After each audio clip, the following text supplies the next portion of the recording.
Hello, I know it's been a really long time since I've made a video. I've been absent for quite some time. It's not because I haven't been making time for God to teach me things. God has been teaching me a lot of things. I've really excited about a lot of the different things that's going on. In the process of writing a book, I'm a long way from that, and I've getting ready to speak at my first speaking engagement. I'm going to be speaking at a ladies' conference, and I'm really excited about that. But what I really wanted to do is talk about something that has just been on my heart for the last, I don't know, week or so. And it's about Jared Wilson, the pastor at Harvest Christian Fellowship in California, and the fact that he killed himself. I've just been so sad about it, thinking about the situation, about his family, about someone in that position who would fall for that trap. And I've just been really sad about it. I was talking to a friend about it and just kind of trying to how does someone in that position, how does someone in that position do something like this? How do they not turn to Jesus? You're a pastor, you know this, you preach Jesus, you give Jesus to others. How is it that someone in that position could fall for that trap? And as I was talking to my friend, it occurred to me that in the position of pastor, or in the position of leader, or in any position where there are a lot of people looking up to you and depending on you and counting on you, there's a lot of pressure that comes with a position like that. The pressure to perform, the pressure to be perfect, the pressure to have it all figured out. And I don't know what his struggles were. I don't know. I know that he did have some mental illness, and it was around suicidal tendencies and thoughts, so he dealt with depression. But still, it takes more than depression to get you to that point. And if you are in a loving relationship with Jesus, if you know Jesus, if you know him and you know his peace and who he is, then I have a difficult time understanding how you can lose track of that. Now, I understand suicidal tendencies. I understand that thought. I understand the feeling of hopelessness. I've been there. I was really, really close to committing suicide myself.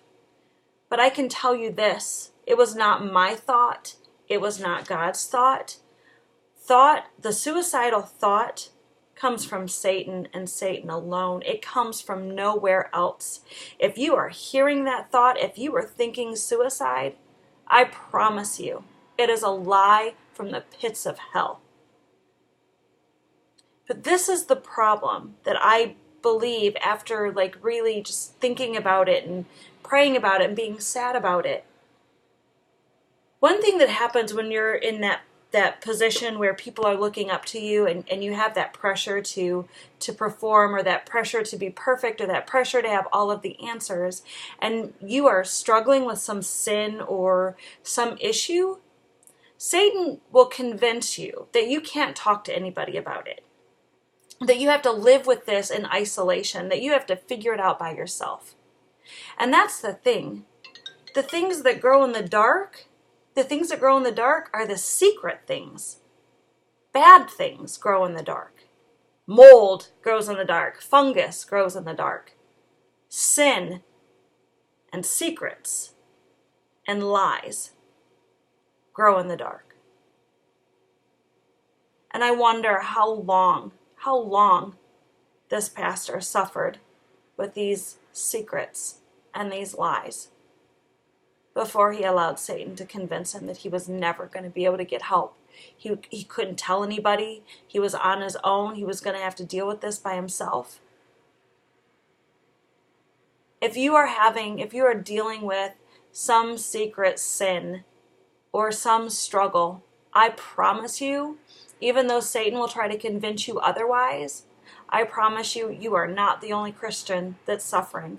You are not the only Christian that's struggling with this. I promise you, you are not alone.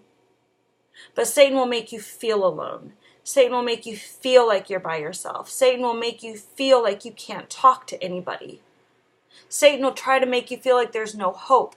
And if you listen to that long enough and consistently enough, eventually you will buy into the fact that you can never get free and your only solution is to just end your suffering by killing yourself. He'll convince you that the world will be better without you. Your children will be better without you. It'll be a better world if you're not in it. Everyone can finally get the help that they need. You're holding them back. You're hurting them. You're affecting them. Like, just kill yourself and be done with it. That is a lie. That is a lie. I promise you, you are not the only one suffering or struggling with some sin. I was a female addicted to pornography for a while.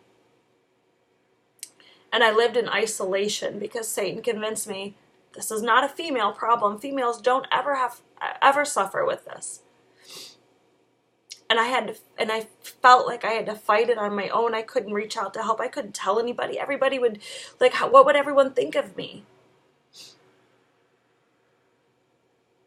Find someone that you can trust and confide in. And expose the lies, expose the secrets, and stop them from growing. Light, the light of Jesus, is the only thing that can clear those pathways. That's the only way you can fight the lies of the enemy, is with the truth of Jesus, the hope of Jesus. There is always hope. And Jesus is bigger than your sin. He is bigger than your problems. He is bigger than your struggle. He is bigger than your current feeling of hopelessness. He's bigger than all of that. And he has a plan for redemption. You just have to stop believing the lie. And I promise you, hopelessness is a lie. Secret sins and isolated sins, it's a lie. It's not true. So please, if you are thinking about it or you're struggling with that, reach out to someone who can help you and can talk you through it.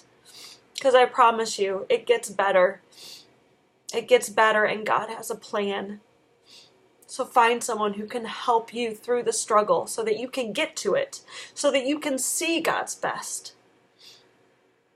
Don't put your family, your friends, your community. Don't give up. Don't give up. That's all.